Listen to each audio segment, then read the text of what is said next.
Célébration de la journée mondiale du tourisme à Kinshasa. Le rendez-vous était pris à la place de la gare centrale. La République démocratique du Congo a célébré le tourisme sous un thème particulier, à savoir repenser le tourisme autour de la gastronomie et la rumba. Le gouvernement congolais a procédé à la signature d'un contrat de performance avec les bailleurs extérieurs. La cérémonie présidée par le Premier ministre Sama Lukonde a connu la participation de plusieurs membres du gouvernement. Le journal Natacha Bomongo. Grande joie pour moi de vous retrouver dans cette grande édition d'actualité. Madame, Monsieur, bonsoir. Chaque 27 septembre, l'humanité célèbre la journée internationale du tourisme. Pour cette année, la République démocratique du Congo, via son ministère du tourisme, a orienté cette fête autour de la gastronomie et la rumba, tout en alliant la vision du gouvernement à réinventer le tourisme. Cette fête internationale a été célébrée à la place de la gare centrale en présence de plusieurs personnalités. Je vous propose de suivre l'extrait du message du ministre du Tourisme. En célébrant cette journée mondiale, l'occasion nous est donnée une fois encore de confirmer que le tourisme a été et reste porteur d'opportunités pour les populations partout dans le monde. Cependant, cette année, nous dressons aussi les constats particuliers que nous ne pouvons pas revenir à nos habitudes d'avant, la crise sanitaire de Covid-19 étant passée par là. Il faut donc repenser le tourisme. C'est d'ailleurs les liés ici de rappeler que la commémoration de la Journée mondiale du tourisme 2022 se déroule dans des conditions particulières caractérisées par la sortie progressive de la crise sanitaire mondiale qui ne n'épargne aucun pays du monde avec la pandémie de Covid-19. En révélant les faiblesses, la crise nous a montré par où renforcer la résilience. Elle a aussi montré par où agir pour plus d'équité. Pour ce faire, notre point de mire reste l'atteinte des objectifs du programme du gouvernement de la République par la mise en œuvre à l'horizon 2023 des actions prioritaires contenues dans la lettre de mission du Premier ministre, chef du gouvernement. Il s'agit notamment de créer des zones de développement et d'expansion touristique, d'améliorer le cadre légal et institutionnel du secteur du tourisme, de sécuriser, réhabiliter et créer des sites touristiques, de s'assurer de la mobilisation et de bonne affectation des recettes générées par le tourisme en vue de promouvoir le développement du secteur. Dans cette perspective, le secteur du tourisme innove et tente de se réinventer pour s'adapter aux goûts et aux nouvelles exigences de la clientèle. Dans cette perspective, le secteur du tourisme innove et tente de se réinventer pour s'adapter aux goûts et aux nouvelles exigences de la clientèle. Il s'agira d'une part de mettre un accent particulier sur des actions à mener allant dans le sens d'inviter les Congolais à considérer leur propre pays comme premier attrait pour le tourisme, et d'autre part, de mettre en exergue l'exigence d'énormes potentialités, tant touristiques qu'économiques, en vue de favoriser une exploitation idoine sur l'ensemble du territoire national. Dans un autre chapitre, Jean-Michel Sama Lukonde signe un contrat de performance avec le partenaire extérieur. Le chef du gouvernement a exhorté dans son allocution toutes les parties prenantes à agir en co-responsabilité. Plusieurs membres du gouvernement ont pris part à cette activité, parmi lesquels le ministre des Infrastructures et Travaux publics, Alexis Guizaro, dont le ministère est bénéficiaire de 3 projets dans ces contrats. Suivez.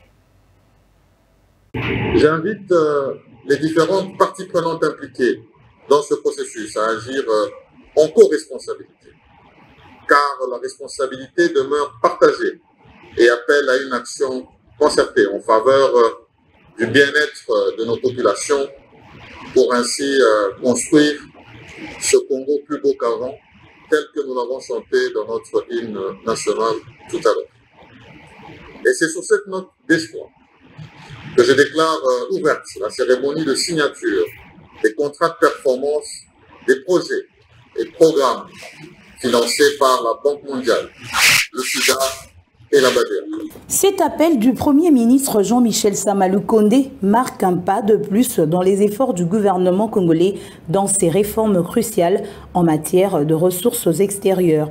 Un discours bien reçu par le représentant des bailleurs de fonds, M. Issa Diao de la Banque mondiale. C'est aussi l'engagement pris par les coordonnateurs des projets et programmes pour cette première série. Voilà qui justifie la signature de cet acte d'engagement. Parmi eux, le coordonnateur de la cellule infrastructure, Théophile Tella. Le ministère des ITP, conduit de main de maître par le ministre d'État Alexis Gisaro Mouvouni, a pris part à cette cérémonie. 3 projets seront coordonnés par la cellule infrastructure, dont la réhabilitation de 5 artères de Kinshasa. Aujourd'hui, j'ai eu l'honneur de pouvoir signer le contrat de performance avec les ministères de Finances et les ministres sectoriels des travaux publics au nom du gouvernement pour 3 projets. Le projet de réhabilitation de voirie urbaine de Kinshasa, la première phase, 5 artères. L'avenue Biangala, l'avenue Bianda, l'avenue Kisenso, Kimwenza et Croix-Rouge. Et j'ai signé également donc pour la BADEA d'abord, donc la deuxième phase comprendra plusieurs autres artères de la ville de Kinshasa. Mais comme deuxième engagement qui a été pris, c'est dans le cadre d'un projet que nous avons avec la Banque mondiale, le projet Kinelenda, qui comprend plusieurs volets. Et dans le cadre du projet Kinelenda que nous avons sous gestion, nous avons également plusieurs actions de réhabilitation des voiries, des érosions dans les communes de Lemba, de Matete, de Ndjili. Donc c'est un projet très important pour l'amélioration des conditions de vie de nos populations. Ces projets et programmes sur financement extérieur sont avant tout des projets et des programmes du gouvernement. Tel est le leitmotiv de la décision du Conseil des ministres du 1er juillet 2022 d'apporter une réponse globale et urgente à la contre-performance constatée en termes d'exécution physique et financière des projets et programmes du gouvernement, souhait du chef de l'État Félix Tshisekedi. Ainsi, par cet acte d'engagement, les coordonnateurs des projets devront tenir compte de 3 indicateurs de la performance, à savoir le délai, la qualité. Rendons-nous en province où la population de Goma peut de nouveau circuler nuitamment à travers toute la ville. Les autorités militaires de la province du Nord Kivu ont décidé lundi de lever la mesure de couvre-feu en application depuis des ans. Le couvre-feu reste en vigueur cependant dans la province de l'Ituri jusqu'à nouvel ordre. Suivez. Arrêté provincial numéro 01/320 CAB NK-2012 du 19 décembre 2021 portant mesures de sécurisation de la population pendant les fêtes de fin d'année en province du Nord Kivu, considérant les recommandations formulées par le membre du comité provincial de sécurité au cours de la réunion extraordinaire de sécurité élargie, au commandant de la 3e zone de défense et le commandant corps de protection des parcs nationaux, en sigle corps PPN, tenu à Goma en date du 26 septembre 2022. Vu la nécessité et l'urgence, arrête. Article 1er. Élever la mesure de couvre-feu sur toute l'étendue de la ville de Goma. Article 2. Pour le reste de la province du Nord Kivu, les heures du couvre-feu sont maintenues jusqu'à nouvel ordre en attendant l'amélioration des conditions sécuritaires. Article 3. Sont abrogées toutes les dispositions antérieures contraires au présent arrêté provincial. Article 4. Le directeur de cabinet du gouverneur de province, le conseiller principal ayant la sécurité et l'ordre public dans ses attributions, le commandant de la 34e région militaire, le commissaire provincial de la police nationale congolaise, le commandant 33e groupement naval, le directeur provincial de l'Agence nationale de renseignement, le directeur provincial de la Direction générale de migration, les maires de villes ainsi que les administrateurs des territoires sont chargés, chacun en ce qui le concerne, de l'exécution du présent arrêté provincial qui entre en vigueur à la date de sa signature. Fait à Goma, le 26 septembre 2022. Revenons à Kinshasa pour parler de la lutte contre le Kuluna dans la commune de Kimbantseke après le meurtre d'un policier dans cette municipalité et plusieurs autres dégâts causés par ces bandits dans ce coin de la capitale. L'inspecteur provincial vu de Kinshasa est descendu personnellement sur place. Le général Sylvano Kasongo s'est entretenu avec la population et la police de Kimbantseke. Cette dernière a profité de l'occasion pour présenter au numéro 1 de la police le groupe de Kuluna, auteur du meurtre du policier tué la semaine dernière. Regardez. Renforcement des éléments de la police, groupe mobile d'intervention dans tous les points chauds de la commune de Kimbantseke. Voilà la solution prise au cours d'un échange entre la police et la population, conduite par le commissaire provincial Sylvano Kasongo et la population de Bunia au terrain Lipaté. Pour le numéro 1 de la police ville de Kinshasa, cet entretien avec la population valait de la peine, car la collaboration et la confiance doivent revenir entre la police et la population. Nous avons appelé la population, la police à proximité. Concernant la population, la préoccupation bango, parce que côté Kuluna, à nous ça beaucoup makasi, vous voyez que ça me dit au moins que policiers sont morts. Alors policiers a confié la population qui nous intervenir.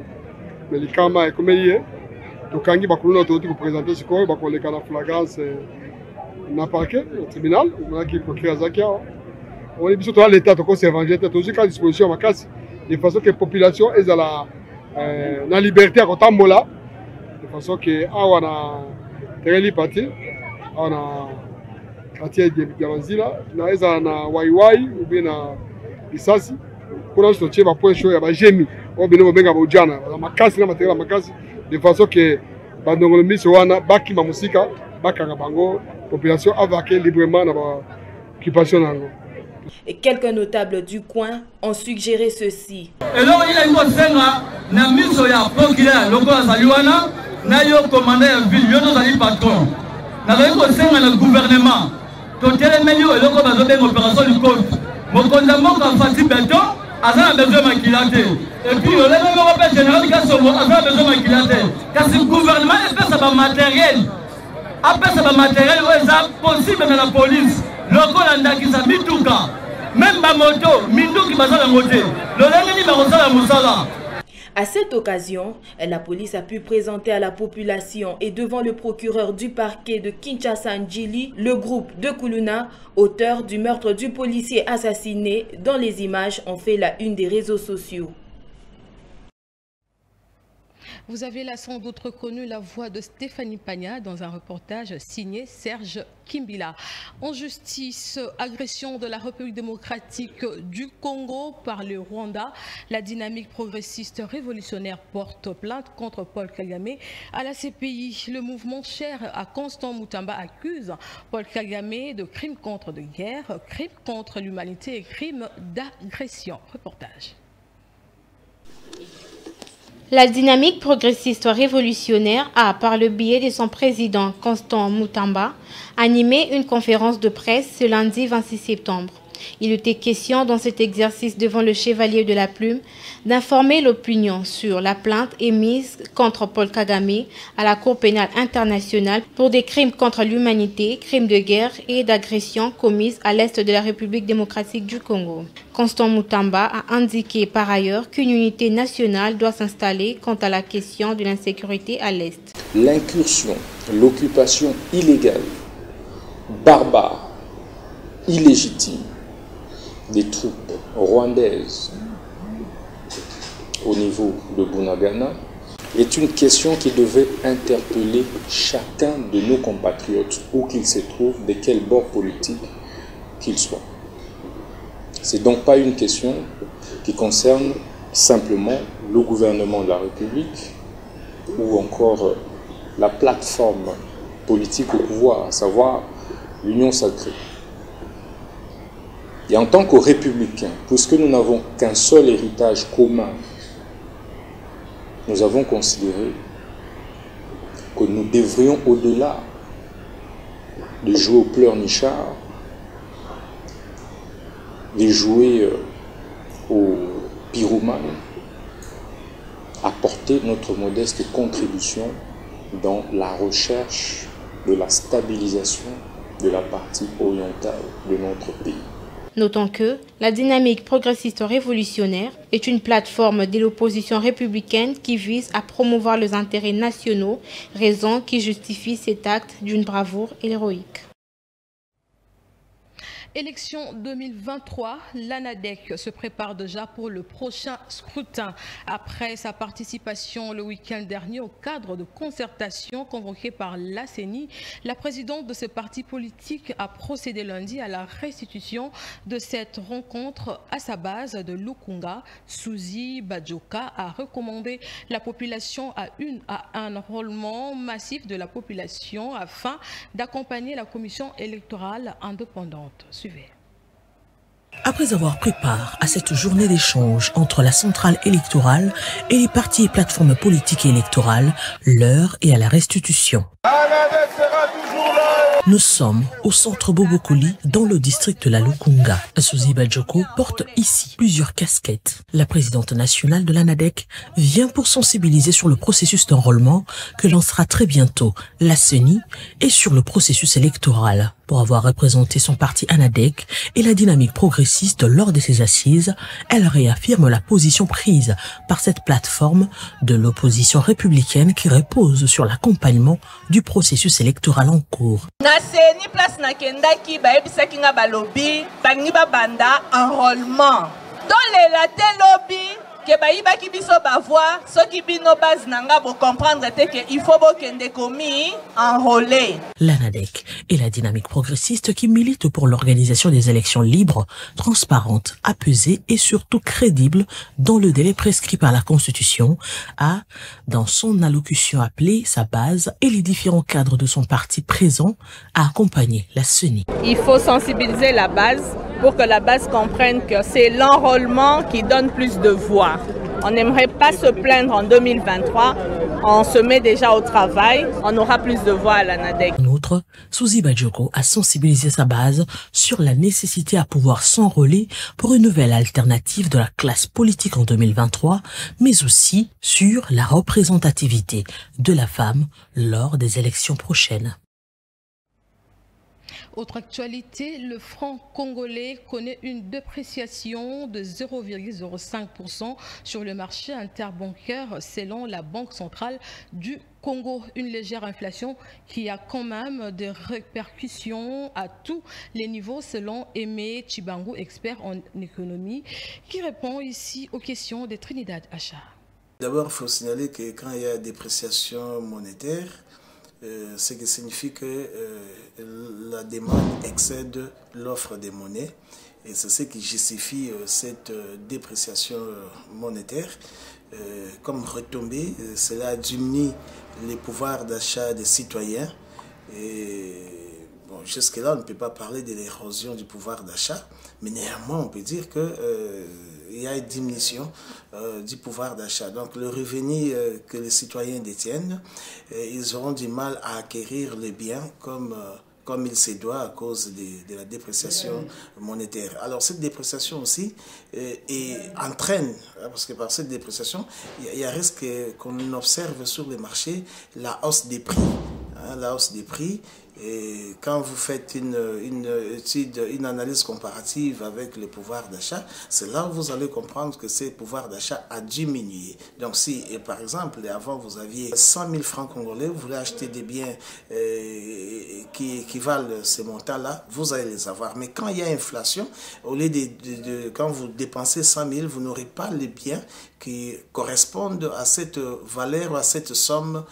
Entrepreneuriat congolais, le pays de Félix Tshisekedi enregistre de plus en plus de jeunes dans ces secteurs, un domaine qui exige la démarcation pour émerger. Trinidad Acha est allé à la rencontre de quelques jeunes entrepreneurs congolais qui ont accepté de partager leur expérience avec votre chaîne de télévision. Suivez. Les Congolais s'élancent de plus en plus dans l'entrepreneuriat depuis un moment. S'ils sont aussi enthousiastes à l'idée de créer leur structure, c'est avant tout pour se sentir plus autonomes et s'engager dans un projet qui a un sens. En République démocratique du Congo, le taux de chômage est très élevé. La nouvelle génération s'élance en masse dans ce secteur qui apparaît comme efficace, en se démarquant et prendre son avenir en main. Pour se démarquer et prendre son avenir en main, l'entrepreneuriat est donc porteur d'espoir pour les Congolais. Mais dans cette pléthore des entrepreneurs en République démocratique du Congo, comment sortir de la mêlée pour une bonne émergence dans ce secteur? Glory Lelo Madia, chef d'entreprise, éclaire les lanternes. L'entrepreneur doit se distinguer, bien sûr, parce qu'il y a plusieurs domaines d'entrepreneuriat. Et dans ce domaine-là, nous remarquons qu'en tout cas, tout le monde se lance dans tout. En République démocratique du Congo, on remarque vraiment une mêlée dans ce domaine de l'entrepreneuriat parce que tout le monde mène une activité quelconque. Quand on parle de travail, donc c'est quelqu'un qui doit savoir travailler beaucoup. Dans ce sens qu'il doit savoir former et bien forger sa communication. Il doit vraiment être communicatif dans tous les domaines. Donc il doit aller plus dans les détails. Dans le travail, toujours, il doit connaître ses clients. Pour bénéficier du soutien de l'État, il faut aller dans le formel. Là, on a les documents, on entre dans le formel. Parce que c'est dans le formel qu'on aura une formation nécessaire qui pourra aider à la personne d'exercer son activité comme il se doit. Christian Pondy, initiateur de la marque Mboka, œuvrant dans la vente des poissons salés, parle de la distinction dans ce secteur. En l'occurrence, en RDC, il y a beaucoup de produits qui marchent bien, mais qui sont malheureusement des produits importés. Et la simple raison pour laquelle ces produits sont toujours importés, c'est que les gens les consomment. Donc il faudrait adapter les produits que nous faisons localement ici sur base des critères ou bien du modèle qui marche bien. Ça, c'est la première des choses. La deuxième des choses, il faut savoir investir. Pourquoi je dis investir? Parce que parfois, on confond les dépenses et l'investissement. Quand on vous dira de pouvoir chercher un emballage de qualité, vous allez dire non, c'est beaucoup de dépenses, ça coûte cher. Or, c'est un investissement nécessaire pour captiver l'attention des clients. Plusieurs défis, plusieurs obstacles peuvent se présenter, mais c'est seulement avec passion que vous pouvez travailler pour trouver des solutions à tous les problèmes, pour trouver non seulement des opportunités, mais aussi comment aplanir les sentiers sur lesquels vous devez marcher. La création d'entreprises représente une voie de sortie de la pauvreté en RDC. La vision de l'entrepreneur enthousiaste et fonceur, partagée par les hommes et femmes, doit être le leitmotiv d'un bon entrepreneur. En éducation, poursuite du mouvement de grève dans les universités et instituts supérieurs de Kinshasa. À l'Institut facultaire de sciences de l'information et de la communication, le professeur viennent d'emboîter le pas à leurs collègues de Rapoukine. Les enseignants de l'IFASTIC ont décidé de la suspension de cours à dater de ce mardi 27 septembre 2022. Jocelyne Mwanda nous en parle. Ils étaient nombreux ce mardi 27 septembre 2022, espérant suivre le cours comme d'habitude.